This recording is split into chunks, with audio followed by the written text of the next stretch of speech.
Hey, welcome to the Prophecy Roundtable. I'm your host, Dr. Douglas Hamp. I am so delighted to be with you again.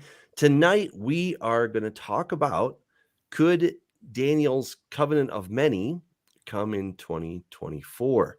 That is our big topic. And we have Sam Fulcher on the show tonight to help us dig into this question. He thinks, yeah, maybe yes. Of course, we'll always know if these things are true or not by just kind of waiting around. But he's going to give us some some good evidence. Anyway, that's what I'm trying to say. And Sam, welcome. So glad that you're here. Scott, I can see that you're wide awake and glad to be here. That's awesome. Awesome. Hey, Sam, welcome. We're really glad you're here. So give us a kind of a breakdown here. You're suggesting that it might start as early as next year. Kind of, what's your idea behind that? Well, it's hypothetical. It doesn't mean that it will. I think it's possible. So I guess I was thinking about where I might start, and I think I'll go back to 2017 on the 21st of August. That was the first across the country solar eclipse that we saw. Well, on that very day, Jared Kushner flew to Riyadh and he met with Mohammed bin Salman to present for the first time the deal of the century. That was when it was first presented, and he left here on the day of that solar eclipse. The very next month, on the 20th of September, Mahmoud Abbas gave a speech to the UN General Assembly where he said that peace couldn't be achieved without a two-state solution. Now, that was the day before Yom Teruah, which was on the 21st and 22nd of September. Then, of course, on the 23rd of September of that year, we had the sign of the woman in labor in Virgo. And so, we pretty much know about that. That was on the 23rd of September. And then the next month, in October, actually at the end of the month of Cheshvan, Jared Kushner returned from a second trip where he finalized the skeleton outline of the deal of the century, which, as we know, eventually became the Abraham Accords. So we had these celestial alignments that are peculiar in 2017, but the overriding geopolitical events at that time had to do with division of the land of the everlasting covenant. And we know that from, say, Genesis 17, verses 7 and 8, that the everlasting covenant is the land that was promised to Abraham and his descendants forever. And then that was repeated verbatim in 1 Chronicles 16, verses 15 to 17, and also again in Psalm 105, verses 8 to 10. So we have three places where it's verbatim that this land was promised to Abraham, Isaac, and Jacob forever. And then in Joel 3, verse 32, the Lord's gathering the nations to the valley of Jehoshaphat to enter into judgment with him there because they scattered his people and divided his land. And then in Isaiah 24, verses 5 through 6, we also see that the earth is being judged and they broke the everlasting covenant. And so, we could make a case that division of the land or Israel giving up its right forever to Judea and Samaria would accomplish the division of the land as a finality in the eyes of the world. And that's the proximate cause of judgment, at least according to Joel and Isaiah. So all of those events that fall in 2017 had to do with that. Now, at the time, we were thinking, well, maybe the 7 years is 2017 to 24, but that didn't really happen. And so now we have some reason to believe, well, maybe that was a warning given 7 years in advance. And maybe 2017 to 24 was a template for the future. And recently, the U.S. was pushing Saudi to make a peace arrangement with Israel whereby Saudi would join the Abraham Accords. And they were kind of dragging their feet, but things really sped up here this past fall. And so you begin to wonder, well, maybe this is going to happen by 2023. On the very date, the 6-year anniversary date of the sign of the woman in labor, the Saudi foreign minister gave a speech to the UN General Assembly where he indicated that, the only way this would happen would be for the two-state solution to happen. That was on the 6-month anniversary to the date. And you begin to wonder, well, maybe they'll pull it off. Seemed early, but they might. Well, then the Sukkot War came up on October the 7th. And that pushed everything off. I think it's pushing it off to 2024. And I think that war is going to serve as a catalyst to cause Saudi to push harder for the division of that land. I think this war is going to cause the world to really lean on Israel to give up its right to the land. And unfortunately, the U.S. is a big part of that push. So, the annular eclipse then that happened a week later on the 15th of October, on that very day, Blinken flew to Riyadh just like Kushner did back in August of 2017. He flew to Riyadh again to discuss and push the two-state solution so that Saudi could join the Abraham Accords. So that was on another eclipse. That very date, he flew to Riyadh again. So looking forward then to 2024, there's another eclipse coming up on the 8th of April. And that happens to be 1 Nisan. It's the first day of the first month of the year on the Jewish religious calendar. And that's on 1 Nisan. And then it turns out that Passover then is on the 22nd of April. And the day before that, we're going to have a comet appear. They call it the Devil Comet because it has horns. These volcanoes blew up. And it makes it look like it have horns. Well, it's going to be visible on the day before Passover. And then on October the 2nd of 2024, that's the day before Yom Teruah, we have another annular eclipse. So I'm kind of thinking if the pattern holds where the U.S. flies to Saudi to push this deal, I'm wondering if they won't come up with something, say, by the 8th of April. I don't think it'll be finalized then. I think it won't be finalized till the fall because I believe the 70th week of Daniel's got to track with the Tishri agricultural cycle. So I look for the 70th week to begin at Yom Teruah, but I wouldn't be surprised at all if we don't have an announcement of some sort on the 8th that has to do with the Abraham Accords and Saudi joining them at the expense of Israel giving up its right to the land. So I'll stop there for the moment and y'all can visit. Interesting. Yeah, Scott. Well, I was going to say, Sam knows this, and you know this. I believe Yeshua fulfilled that way long time ago. But I will say this: it's the part that's interesting about the land and the eternal covenant is obviously it went to Abraham and went to Isaac, but ultimately ended up with Jacob, who was renamed Israel. And Judah certainly is part of Israel. And if they were to cede some of that land, I don't believe they're all of Israel. And I believe I'm as much Israel as any Jew ever thought about being. But they would be then ceding land back to Esau and or Ishmael's descendants. And that would go against the covenant, and it could be the covenant with death, even though I differ with, the understanding on this 7-year, 70th week timeline. I still think we may still be in the 70th week, the final 7 years. I don't like to call it the 70th week, but I'm just watching, and I'm not by no means dogmatic on it. It may play out. I mean, Satan's a good, he disguises himself as an angel of light. I believe he knows the Bible probably better than most of us.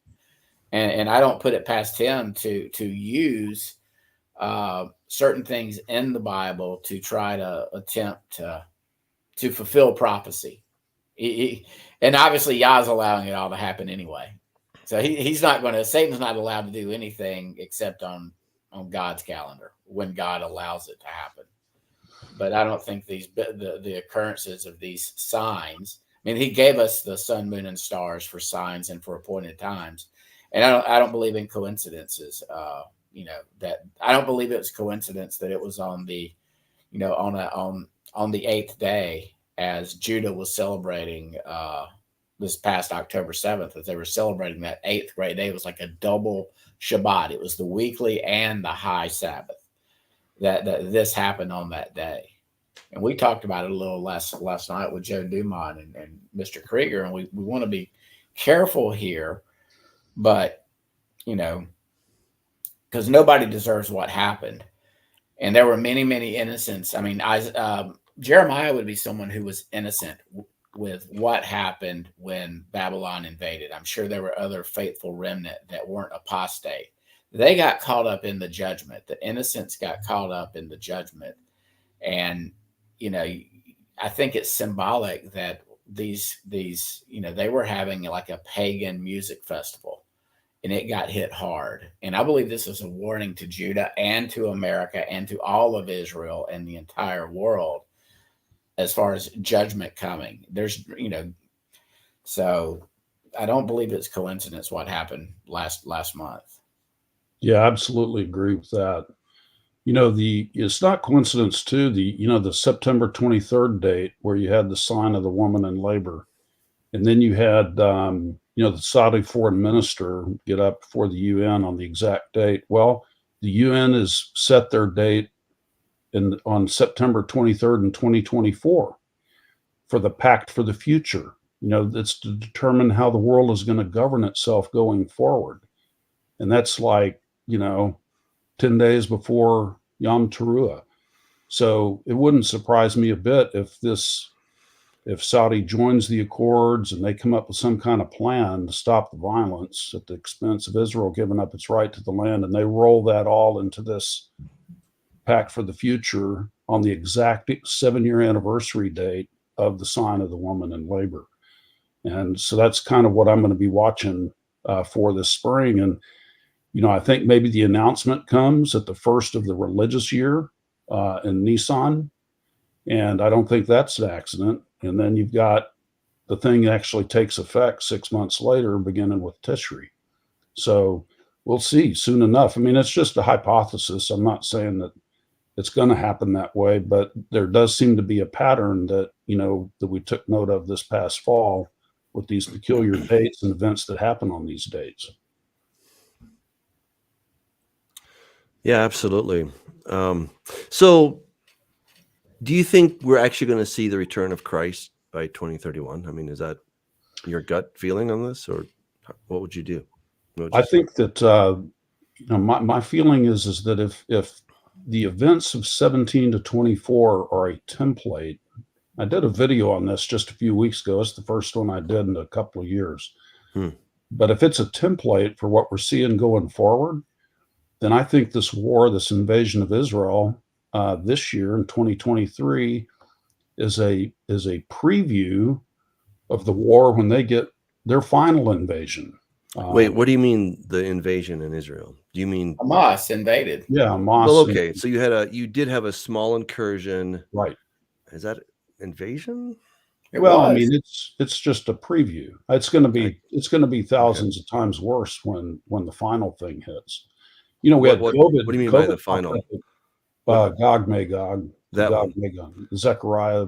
Okay. Zechariah 12 and 14. The big one. Yeah. Okay. Well, okay, but we could say that. So why is this one different than, say, the Yom Kippur War? Or can I answer first, Sam? Yeah. Yeah. In 1973, Douglas, as you well know what I'm going to say right now, it was 57 years.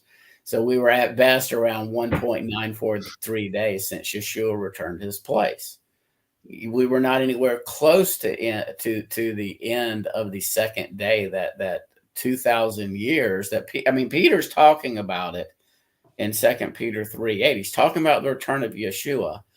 And he says, God is not slow about his promise, and he interrupts himself. And for some reason, Peter he says, do not be ignorant of this one fact. One day is just as 1,000.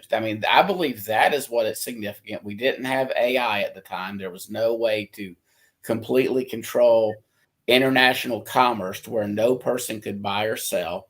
We didn't have the surveillance system that the beast, that Satan needs. He's not omniscient. He's not omnipotent. But now I believe the system is in place. The technology is in place, coupled with the timing and where we are on the prophetic timeline, coupled with, I believe what's going to happen, to Sam's point, with this incursion, this horrific act that happened at Hamas and Israel's reaction to it. You even have some who are now calling war a war crime. So the propaganda and the indoctrination and the programming of the masses has already started an overdrive. We knew we would see that in the Islam world, but we're seeing it on college campuses. We're seeing this rise of this anti-Judah sentiment again, with all those other factors in place. Where people are seeing some of it staged. They're obviously staging some of these horrific photos, but they don't need to. It's horrific what we're seeing in Gaza, but war is horrible. And so I believe you're going to see a backlash against Israel as this war continues. Now, the question is, does Iran get involved and get wiped out by a combination of America, Israel, and the West? Are they neutralized? And that leads to this piece. In other words, does something happen between now and next fall, now and this spring, in which there's a decisive victory? That's the unknown right now as far as this, what might play out. What's really interesting, this is a tangent to what we're talking about, but I just read a headline that said that scientists believe that by 2031, we're going to have the singularity because of AI. They weren't talking so much about transhumanist singularity, but this idea where AI is at a point where, it's so enmeshed in our lives. I just thought that was quite interesting, because they have been moving up the dial.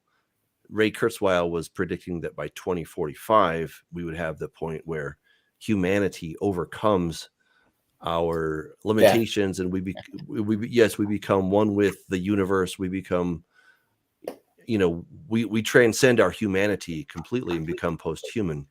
I find that hard to believe that by 2031 we're going to get there, but things are moving quickly. I will definitely say that things are moving very quickly. It seems like ChatGPT was really a watershed, and and I think we're still working on a few bugs, but I think it's going to start moving very, very quickly. And now, it seems like everyone's coming out with their own version of ChatGPT all of a sudden. But I don't know. There's a lot of big question marks. So Sam, I please think that's continue. the big catalyst, and that's the big difference between what happened in 73 and 67. Now, again, I believe 67 was very prophetic as far as Judah, the house of Judah, taking back semi-control of the of Jerusalem, but still ceding back authority to Jordan. And again, I believe it's Yah right now is using Islam to keep Judah from rebuilding its temple and restarting its sacrifices. And I'm actually hosting Rico. I just talked to Doug about it on air. It'll be on Doug's channel too, everybody. It'll be at a weird time on Monday where we're going to talk with Rico about the red heifers and his understanding as to why the red heifers must be sacrificed and a temple must be built and the Levitical system reinstalled in order for Yeshua to return. So everybody too, shameless plug for Monday. Me, Doug, and Rico are going to be chatting about that. So. Well, we got the big push towards digital currencies and elimination of cash, and we've certainly had the plagues. I think there's going to be even worse plague. Maybe COVID began in earnest in 2020, so I wouldn't be surprised to see something a lot worse 7 years later in 2027. And, scientists have dug up bodies from the permafrost of people who died in the Spanish flu, 1917-18, when millions died. And they've reconstructed that virus in the lab, if you can believe that. They're already doing really smart to do, Sam. I mean, that just sounds like what you want to do, right? Of course. It's insane. Yeah. And so I think, you had locusts were as bad as they've ever been in the last few years for decades. I think you're going to see more of that. You're going to see food inflation, more deterioration in the moral fabric of our nations. I just can't believe the things that we're having to deal with now. I never would have dreamed it 10 years ago, in America. So, and this is pretty cool. And Lady Camilla is pointing out that eclipse, it makes an ancient tav. The X or the tav or the T, the cross marks the spot. And I've read this. I have not double checked it. So anybody, I don't like to repeat stuff on the internet and then give it gospel truth. But supposedly the first eclipse and this eclipse are crossing many, many, many cities by the name of Salem and Bethel and other biblical names that was on the track of the original eclipse that came over in 2017 and this big eclipse that's coming all over America, and it's making an X marks a spot in a particular location. So again, these signs, the sun, moon, and stars were given for signs. So the next eclipse is coming right over my house. I hope it doesn't burn me up.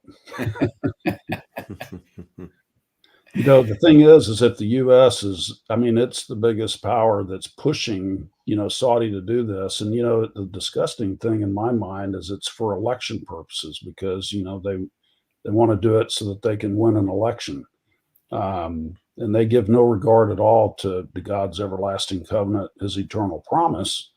And, man can do this, but he's not going to prevail. In fact, it's going to bring judgment on him. And if we're the ones pushing it, I don't think it portends well for the United States if we're the instrumental power that's doing that. It's doing what again?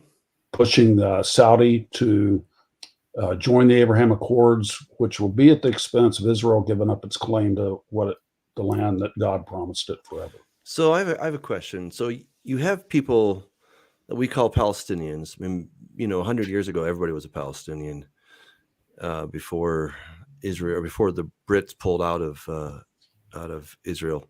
Everybody was a Palestinian. So you have these people that have been there. They're not Jewish. They are of some Arab or a general Arab. I use that term very loosely. Descent, and generally speaking, they are Muslim in their religious perspective. Although there are a number of Christian Palestinians and whatnot. What do you think? Like, how should we look at those people? I mean, what is their role in this whole gigantic conflict? Well, Israel is interesting. As you know, it's 25% Arab, and they're full citizens, and they participate. But you know what? There can be no Jewish person in their area, none. So I don't. That's a discrepancy to me. I mean, Israel is the one that's actually inclusive. They're being accused of apartheid, and I think it's the other way around. So I mean, I don't, even if, there's no reason why Jewish people can't settle in Judea and Samaria. I mean, that is a territory. It's not occupied. Its status has never been resolved.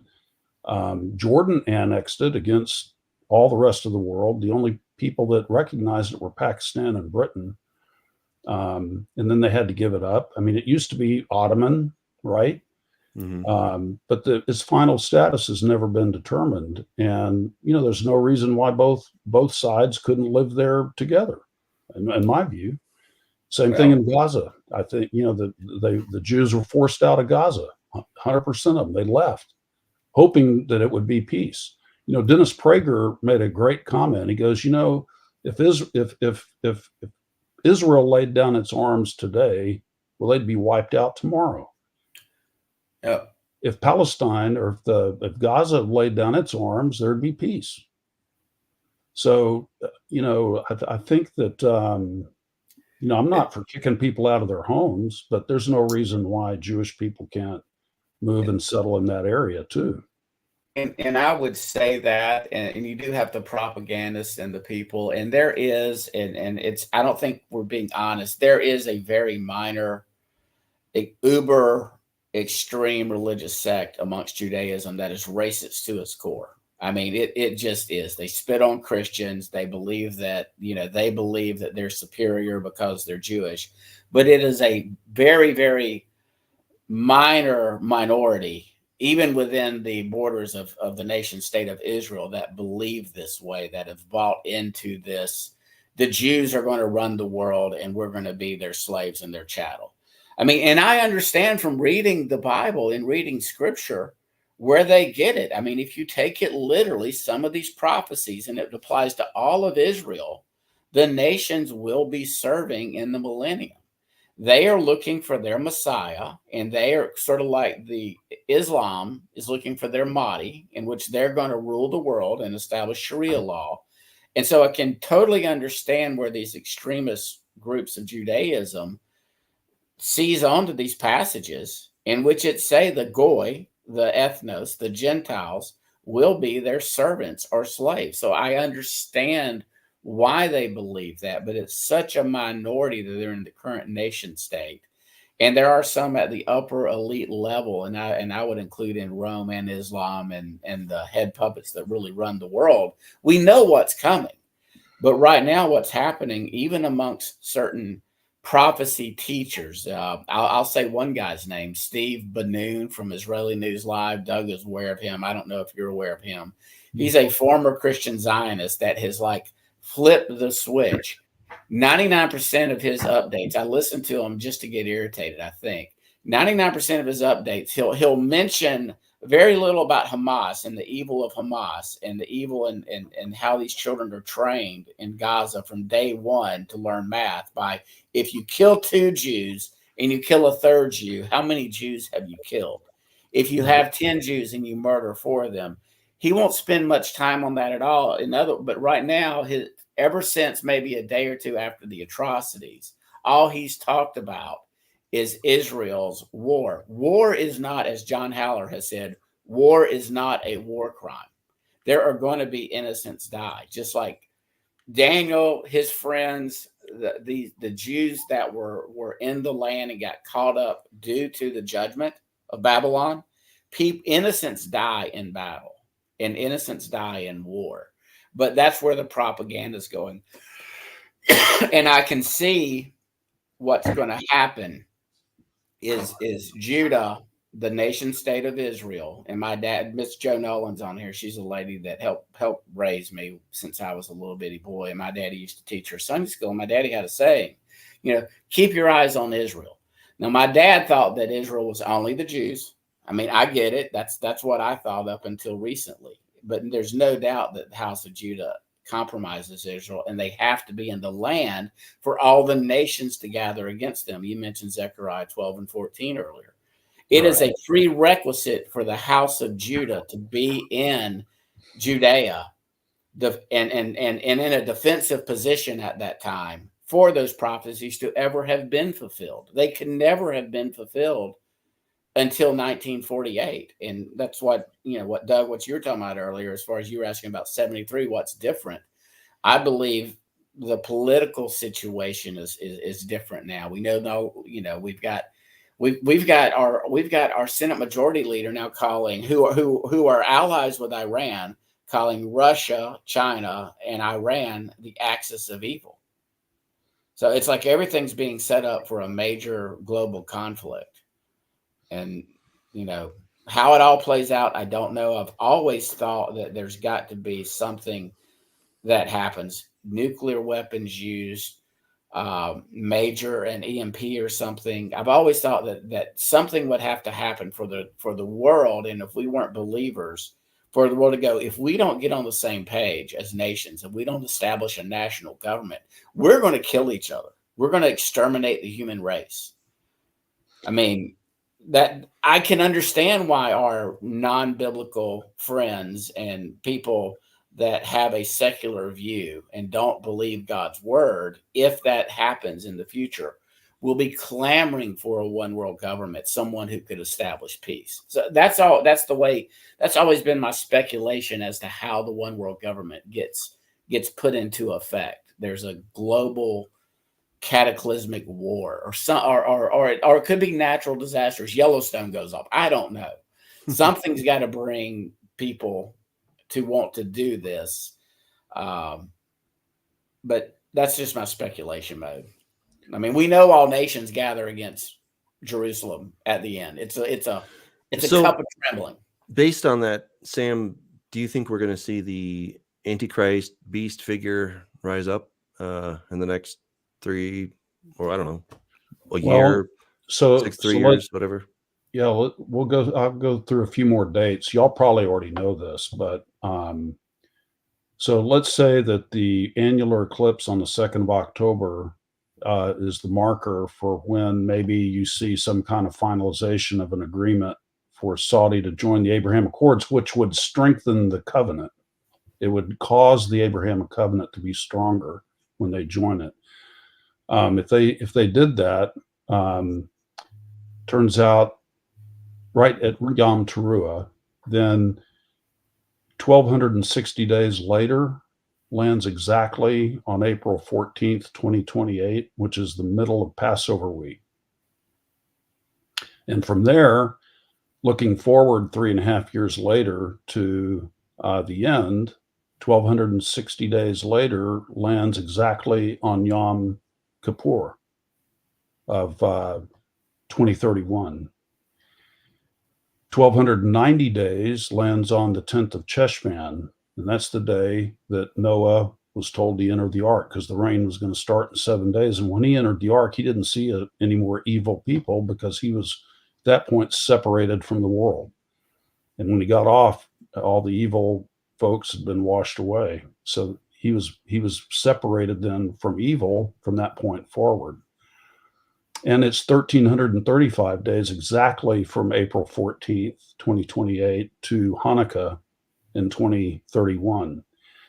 So I think we have a pretty good handle on the day counts. The middle of the week is important, because, generally it's been taken as being a year, years and half a year, 3.5 years.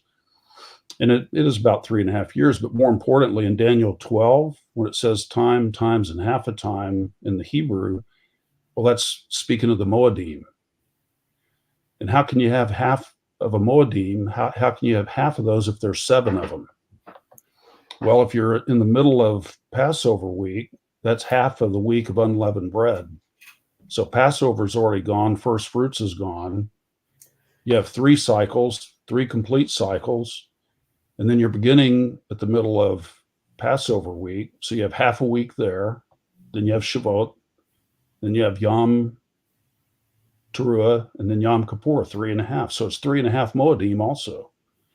And Sam, it's interesting you bring that up. That's something I started pondering about, I don't know, 3, 4, 5 years ago. And the first time I brought it up, my co-host there pretty much giggled at me for even thinking it could be the Moed, and a half a Moed.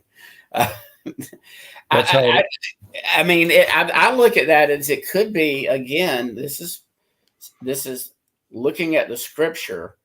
Instead of it being 3.5 years, it could be a Moed cycle. These could, I believe it's more referring to the cycles. And I believe that it might be, as you've just kind of made a really good argument in case for, it might be the last cycle being fulfilled. In other words, from Passover through and to the conclusion. But I wouldn't be dogmatic on it, but it makes too much sense. And it's the date you just mentioned about being in the middle of the Passover week. Well, that would be the 4th day. Right. That would be the day that Yeshua was crucified on the fourth day of the week in the midst of the week as the Lamb, having risen. I know Doug differs with me on this, having risen on the Sabbath, late on the Sabbath, and then having ascended on the eighth day as the first fruits. And so I can see the beast, or this person that most people refer to as the Antichrist, mimicking Yeshua during Passover week, appearing to recover from a deadly wound, the beast, and per Doug's corrupting the image, becoming the beast, the supernatural entity, not just a mere mortal man, but a supernatural entity, whether a Gibborim, and that occurring, and him doing it on staying dead for 3 days and then appearing to rise on that Shabbat or on that first fruits and declaring to be God on first fruits. Or that's sort of my theory right now. We'll see if it all plays out. I'm not going to die on that theory. I'm not going to stake my salvation or kingdom status on it, but it makes sense that he would mimic what Yeshua did. Right. Well, I think from April 14th, 2028, and you can check other cycles, but at least for that cycle, I mean, it hits those dates perfectly. On Yom Kippur is 1260, 10th of Cheshvan is 1290, Hanukkah is 1335, all from the middle of Passover week. So, in answer to your question, Doug, I guess that would be the time of the abomination, right? So he's going to put a stop to resume sacrifice. The sacrifices, I don't think they'll last very long. The world's going to erupt. He'll stop them. And then we've had the discussion about whether a physical temple had to be built or not, right? Versus, the Huron versus the Neon. When Paul says he's going to take his seat in the temple of God in English, well, that word temple is Neon. It's referring to the Holy of Holies. And Jesus said, when you see him standing in the holy place. So it's talking about the spot, the place, not the physical structure, which would be Huron. So my view is it could be that you have a third temple, but I don't think you have to. Because I think the word that Paul's using is referring to the Holy of Holies, which is under the Golden Dome. So I would anticipate somebody putting a stop to the sacrifice and then going over under the Golden Dome and doing the abomination. So yes, I think it's possible that we could see that. Well, we'll see. I don't know. Indeed. Indeed. Wow. There's a lot to think about, a lot to consider. Very cool. Y'all, I'm sure y'all know of the temple miracles that were documented to cease, right? For 40.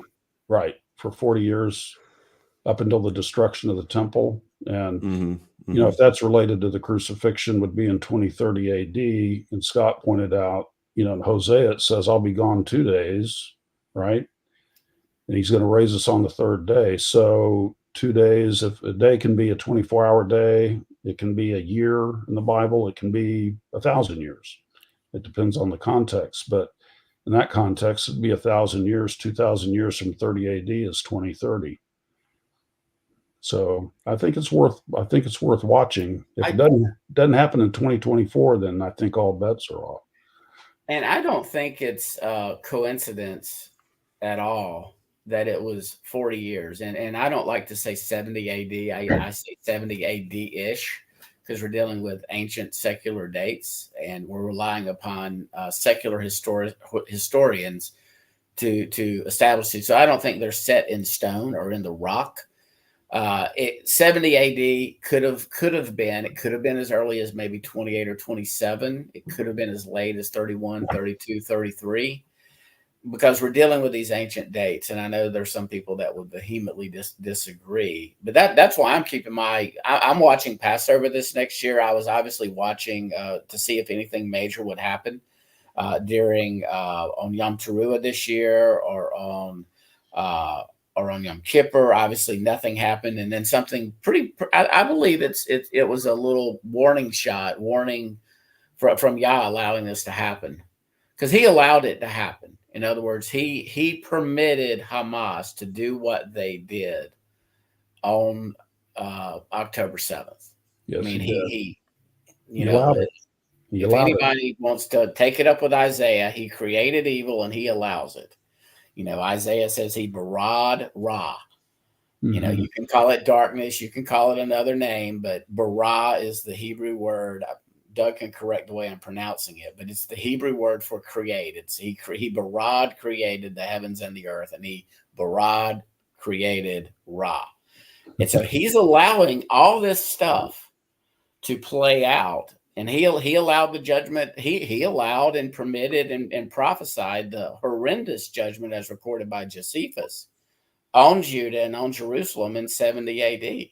Mm-hmm. The Messianics, the Jews that were believers in Messiah, got out of Dodge whenever, and they were given a reprieve when Rome surrounded, and then they withdrew. And that's one of the reasons we've had this big schism is and then they rejected when Rabbi Akiva named Bar Kokhba the Messiah, the Mashiach, Mm-hmm. and the Jews that had placed their faith in Yeshua, the Messiah, that caused a rift. I mean, so you've seen this rift between it's only gotten wider and wider and wider, and we're talking about it. I'm going to talk about it with Shel Wagner this next week and my friend Jeff Friedlander. But essentially, all of us should actually hope and pray that Judah does repent and does call out, "Blessed is he who comes in the name of the Lord," because Yeshua says to the house of Judah, "Your house is left to you desolate, and you will not see me again until they cry out." And I believe Doug is 100% correct on this, and give him credit on this, that it's the corporate leadership, the leadership of the religion that's going to have to say, "We've been following the rabbis, we've had it all wrong," and they're going to all hope is going to be lost in Zechariah 12, and I believe they're going to see that sign of the Son of Man, and they're going to then look upon him whom they pierced, and they're going to cry out, "Blessed is he who comes in the name of the Lord," and he's going to come back and save the day. It's going to be like the Calvary. I'm with you on that. That's when their veil gets lifted. So yep. I believe it's a literal seeing the sign of the Son of Man. I mean, I take that verse in Zechariah literally. I take Matthew 24, where Yeshua says, you'll see the signs. It'll cause people's hearts to fail, and then when you see the sign of the Son of Man, how it happens, I don't know, but right. So Joel Blackford asks a really pertinent question, in my opinion. He says, "Does anyone feel the increasing hatred against the worldwide Jews will cause the final Aliyah and a second Exodus? If so, then there are logistics that need to be resolved before the 70th week would start." Yeah, I think there is. I mean, they had a record number last year. I mean, the numbers have been increasing. They have a long way to go, but just think of the anti-Semitism that we've seen here in this country, just here in the last couple of months, stuff that would have been unheard of in the past. And I think it's increasing. I think it's increasing worldwide. So yeah, I think that's a very good point. And I think the heat can get a lot hotter quicker than we might imagine. So, well, and I've watched interviews by Jewish students on many of these Ivy League elite communist indoctrinated campuses right now, Cal, Cornell, New York University. You can hear it in their voices. They are frightened by their fellow students, that are so woke right now, that wouldn't. They're so indoctrinated into this global worldwide system. I mean, they're idiots when it comes to the climate crisis, and now they're being led like little puppets. I mean, Goebbels, Hitler's propaganda minister, would be proud of what mainstream media and what the college professors have been doing to these kids. That I believe there's going to be a lot of Jews. To Joel's point, I'm going to differ with Joel because it can't be the second greater Exodus, because Ephraim is also gathered, and for now, Yah is allowing the nation state of Israel's policy, keeping people like me, even if I wanted to go to Israel and settle down and live there, I can't. You know, I'm not going to call it apartheid, but they are keeping individuals like myself, or if your mama's not a Jew, or if you're a Messianic Jew, and you don't lie on your application, they're not letting you in either. Yeah. And so, but yeah, I can see how more that are in unbelief, more Jews in unbelief will be gathered back to the land in a natural means, you know, with just like 48 happened. And I think that changed world sentiment. I think world sentiment now is going back against Judah, and more will go to Israel for safety. Wow. You know, I'd like to learn from others. I just want to get Doug's thoughts, pick his brain. So Doug was saying, well, you know, and I agree. I mean, 2031 is close, and, you know, it does seem like a lot has to happen. But is there anything that stands out in particular, Doug, that causes you to believe that's just going to be a little too soon? Is there something that I just don't think that can happen by then? What are you thinking on that? Well, you know, I would say there's a whole bunch that I'm uncertain. I'm most certainly ignorant about, right? I mean, there's all kinds of technology that I have a kind of a whiff of what's happening out there, but I'm sure there's a ton of stuff that I really don't know what is going on. I speculate about that some in my book. Some I bring as much hard evidence as I can. You know, I don't know. I just kind of feel like I feel like we're all, ever since October 7th, you know, a lot of people are beating this drum. There's also, you know, the whole 2030 movie. I just don't want to be someone that is doing knee-jerk reactions, you know, Too quick. Because I think then every time we say that the sky is falling and, Right. you know, we're like, this is it, and then it's not. I think we really run into these problems. You know, I obviously am looking for the return of Christ. I have spoken about it a lot. And, you know, I just think we've got to be careful, you know, so Yeah. I want to be very careful. I don't want to start absolutely. picking dates and saying, this is it. Absolutely. And Right. then, you know, nothing happens. And then, you know, kind of, because what we say on shows like this and other people say on their shows has a real impact on people. And, you know, they may not do it consciously, but they start to subconsciously make decisions about their lives that are not always fortuitous, you know. And I remember back in the, you know, in the 80s when, you know, 80 reasons that Christ is coming in 88 or whatever it was, or 88 reasons, you know, some people didn't get married because the, you know, the rapture is just around the corner, you know. So, you know, again, no, I absolutely agree. I mean, that's why, you know, anytime I talk about this, I'm going to say, you know, I'm not a prophet, and this is a hypothesis, and it's falsifiable, and we're going to know soon. And, you know, and I wouldn't have even made that recent video except for the events that happened this fall that kind of, wow, you know, on the same date. So maybe there's something there. If it is, well, then this is what I look for by then. And if it doesn't, well, then we just move on, you know. Well, and I think there's a difference. Sam and I and others like the two of us, and you're uber cautious, Doug, even though I believe Yeshua returns 2 days, 2,000 years after he ascended and returned to his place.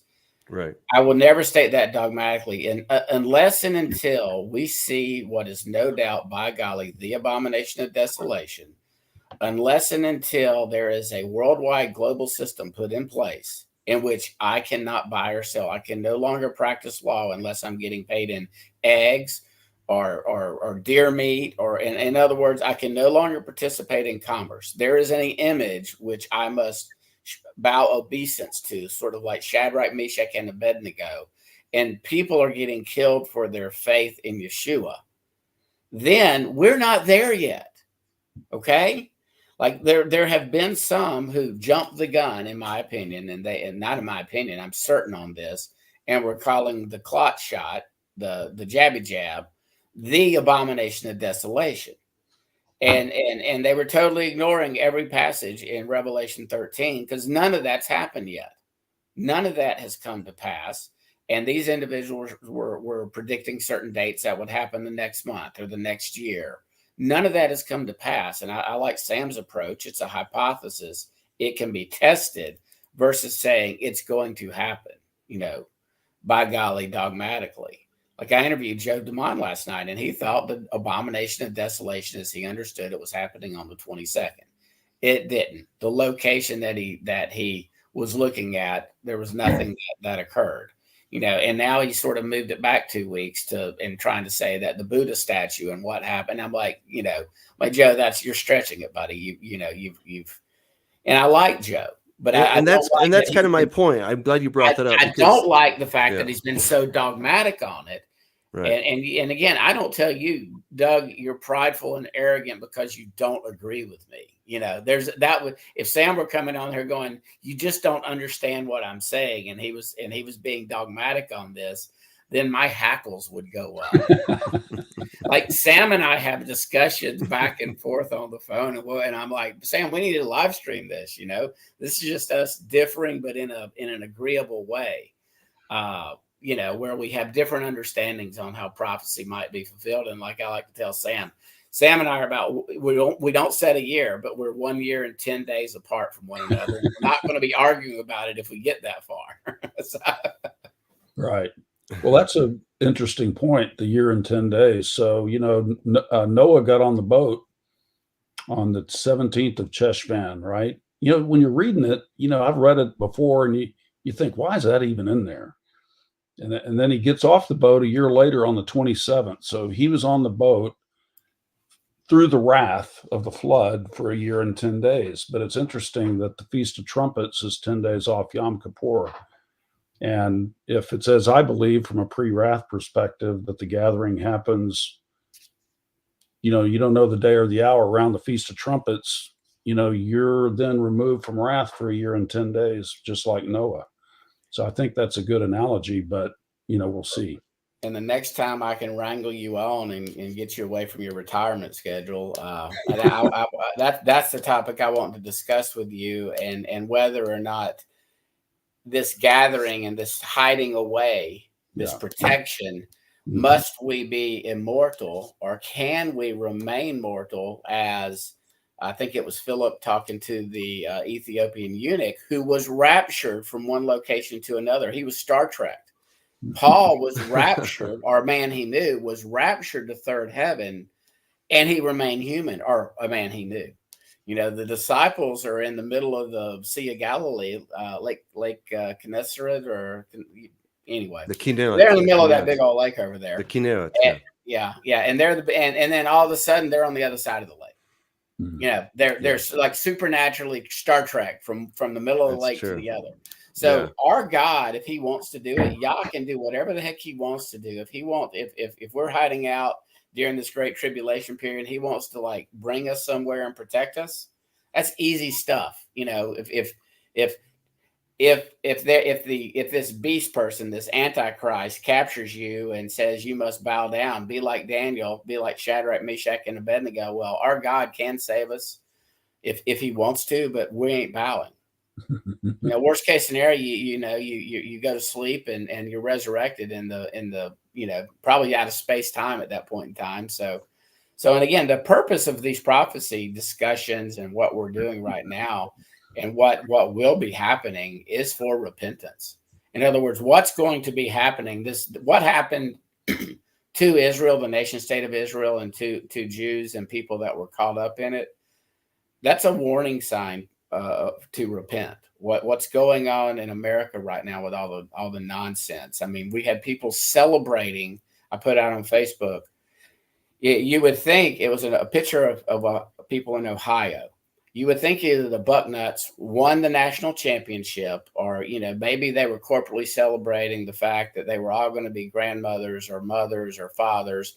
A happy event that they just won the lottery. No. They were celebrating the fact that Ohio passed an abortion law allowing children to be murdered. That's what these people were gleeful and joyful about, and whooping it up like the Texas Longhorns or the Auburn Tigers had just beat, the Road Tiders from Alabama. I mean, that's how they were happier than that, because they can now have the right to kill their babies. Yeah, and that's judgment's coming. It's not just Judah that's going to get judged. It's also Ephraim, the house of Joseph. It's Christianity. And judgment's going to begin where? Yeah. Well, I have a lot of people ask me, we go over, how to prepare, and they say, well, what do we do? I think we all should be asking God. I didn't get to choose the era I was born in. I'm not, I'm not going to be able to live out my grandparent years like I hope, but we all ought to be asking, what's our job since you put us here in this time. And Daniel refers to those who have insight will give understanding to the many. And you can't force this stuff, but I think events will drive people to us, and we just need to be ready to point them in the right direction. If they need the gospel, we share that with them, but we help to inform them, and I think that's our role. That's one of our main roles here if we're actually here in the time. So. Yeah. Hey, so we got a few questions here. This is kind of a comment. Why did God destroy the world with the flood? Because the world was filled with violence. Violence in Hebrew is Hamas, but I'm sure it's just a coincidence. Yeah, I mean, I've long sort of chuckled at that incredible irony that the word Hamas is the very word that this group called Hamas is using to spread violence. And I don't know what that actually is in Arabic, but certainly the Great Commission there is correct in his assessment. I've heard it's an acronym and just happens to say Hamas. It's an acronym for whatever they call their organization. Yeah, and I'm sure they're probably like, but it kind of works. I mean, because they all speak Hebrew as well. So, repentance I think is a super important word, because no matter how we look at it, it's really, really, really easy for us to throw stones at the group on the other side, and it's all their fault. But, we see things happening in our own backyards, sometimes in our own homes, as it were, whether it's our actual physical house, or it's our own neighborhood, it's our own church, it's our own, place where we like to hang out. And, this is where I think, God is calling us, all of us, to come back to him. I've been thinking about Judas quite a bit. Judas, I don't think he just sold Jesus out because, he just needed 30 shekels of silver. I just don't think that was the point. I think he was trying to force Jesus' hand into becoming the Messiah that he wanted, not what Jesus intended to do. But, I think Judas actually was rather like, yes, I'm pro Messiah and I want Messiah to do this, and I need Messiah to do it now. And Jesus is like, I'm not really on that train. And so I think he was trying to force his hand. And I think it's a real danger that we can all fall into, is that we try to make God into our image. And I think, this is, of course, why we study scripture. This is why we go back and forth to challenge one another occasionally, just to say, okay, am I really seeking after God and what he wants? Or am I trying to conform God into the image that I have set out for him? And I think we always have to be careful when we are kind of doing the newspaper, prophecy kind of stuff, where we're seeing things happening and then we're sort of trying to plug them in. So, could Jesus come back in 2030, 2031? Sure. I mean, who am I to say he can? He can do whatever he wants. I still am a little bit skeptical that that's going to happen, but you can all tell me, that I was totally wrong when we get there. That's totally fine with me. So, this is part of the fun. So let's see. I put a question up there. It's with all scripture says about prophecy, return of Jacob, law out of Zion. He fights for Zion. He rules from Zion. Would you say that Messiah, Yeshua, is the ultimate Zionist? And I would say yes. I'm a biblical Zionist. In other words, I'm not a nation state of Israel Zionist. I totally believe that it was Yah that organized this and allowed this to happen, and to do a groundswell. I totally understand where people are coming from, where obviously there was a lot of uber rich Jews that bought up the land and that were part of this. But if you don't think that Yah can't use Nebuchadnezzars of the world, or Hitlers of the world, or the Rothschilds, or a King Cyrus, or a Caesar, or a Titus to effectuate his plan, then what I'm addressing there is those on the other side of this equation who are so anti nation state of Israel. It's almost anti-Semitic, anti-House of Judah, that they're so conspiracy minded that they can't see that, you know what? Why don't we give Yah credit? Who's allowing them, puppet masters, to make their moves on their little checkerboard? It's Yah doing this. He's the one allowing this to happen. But yes, as far as Christian Zionism or Orthodox Zionism and what they're looking for in their Messiah, I don't get behind that. And I think our Christian Zionist brothers, our dispensational brothers that do that, they know about the deception. And it's like they're almost cheering it on where what Judah needs is Yeshua. And we know that up until the very end, they're going to be as probably a corporate house blinded. But I can't get behind the Christian Zionist rah-rah band, knowing what's coming for our brother Judah at the end of the age. And I think that this is only going to get worse as this war, against Hamas progresses. That the propaganda machine will only get worse.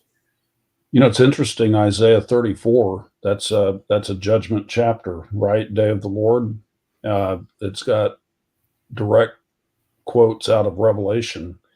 But verse 8, for the Lord has a day of vengeance, a year of recompense for the cause of Zion. So that is tied to the year of the day of the Lord, right there in Isaiah 34. So I think that's a great question. Fantastic. I was just going to bring that up, but I guess we don't need to. This is Joel Blackford. He says, on this mountain, he will destroy the veil, the sukkah, which covers the face of all peoples, the veil enshrouding all the nations. He will swallow up death forever. Isaiah 25 and Doug Show Hebrew. So I personally think that the passage Joel is referred to is something that will happen when the Lord comes back, and then he takes away that veil between heaven and earth. So I don't think it's the word sukkah though, but that's probably a thing for another day. So okay, this is what I want to get to. In 2017 to 2024, the good 7 years and then the bad 7 years to follow. Does this tie into the two cows that were born in 2015 in the month of September? It's talked about in some circles that that's Joseph's dream. Somebody's been listening to Jonathan Cahn. How about you, Sam? I'm not familiar with the two cows born in 2015. That's interesting. They had sevens on their forehead. I mean, clear as a bell. You didn't have to look for them. They were like red heifers with sevens on their head. Wow. And Jonathan Cahn did a video about it back in the day. So that's what popularized that. It's hard to characterize 2017 to 24 as good years. It wasn't very good, but I think it was a year. I think it was time to prepare. If that holds, that's 7 years in advance warning template. Well, those are the years to prepare. We're maybe we're getting ready to kick start. Like I say, I think we'll know by April. I think we'll know by the end of April if we're. Oh, and we had the little COVID scamdemic, but as far as it did, they artificially kept it from being a catastrophic economic failure at the time. Now, there's a price to pay for that, and that's one of the reasons I'm looking for what might happen in the next year, 2 or 3. When the balloon pops, it's going to make 2008. It'll probably make 1929 look like child's play. And again, I believe this is going to be intentional by the puppet masters, by those that actually control and print the world's money. I mean, follow the money. As Lord Rothschild said, he didn't really care who the prime minister or the presidents were, as long as he printed the money for the countries. So I'm not a 100% conspiracy theory compared to some of the wackadoodles. To your average person, yeah, I'm a nut. Well, this has been awesome. Sam, thank you so much for coming on. Really appreciate your insights. Hey, you know what? If it's by 2031, then you were right, man.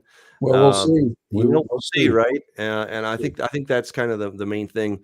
I would encourage everyone, as we keep speculating on the return of the Lord, what's the most important thing? Is it having your bug out bag? Is it having your place up in the mountains you can get away to? I would say no. I think the most important thing is to love one another as Yeshua loved us. By this, all men will know that you are my disciples, right? So that is what we want to do. And we've got to be very careful. We can start getting into our cliques. We can get into our tribes. We can say, those people bad, us good. we want to stay away from that. Let's make sure that we are being that good Samaritan.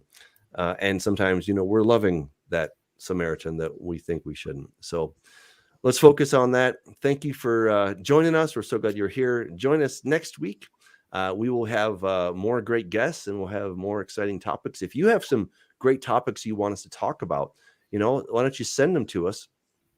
You can send them to us through the Way Congregation app. You can just email us. You can go to douglashamp.com. My contact information is all right there. Of course, also contact Scott and let us know if you have a topic that you think we really need to cover, or a guest that you'd love to have us or interview. I was going to say, Doug, and we've had people that watch the show as guests before too. That's true. Yep. So. Yep. So we're just having a lot of fun. All right. Take care, guys, and good evening.